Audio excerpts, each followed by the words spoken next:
Section 2. The Curious Incident of the Dog in the Nighttime. It was 7 minutes after midnight. The dog was laying on the grass in the middle of the lawn in front of Miss Shear's house. Its eyes were closed. It looked as if it was running on its side, the way dogs run when they think they're chasing a cat in a dream. But the dog was not running or asleep. The dog was dead. There was a garden fork sticking out of the dog. The points of the fork must have gone all the way through the dog and into the ground because the fork had not fallen over. I decided that the dog was probably killed with the fork because I could not see any other wounds in the dog, and I do not think you would stick a garden fork in a dog after it had died for some other reason, like cancer, for example, or a road accident. But I could not be certain about this.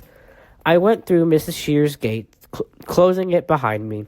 I walked onto her lawn and knelt beside the dog. I put my hands on the muzzle of the dog. It was still warm. The dog was called Wellington. It belonged to Mrs. Shears, who was our friend. She lived on the opposite side of the road, 2 houses to the left. Wellington was a poodle. Not one of the small poodles that have hairstyles, but a big poodle. It had curly black fur, but when you got close, you could see that the skin underneath the fur was a very pale yellow, like chicken. I stroked Wellington and wondered who had killed him and why.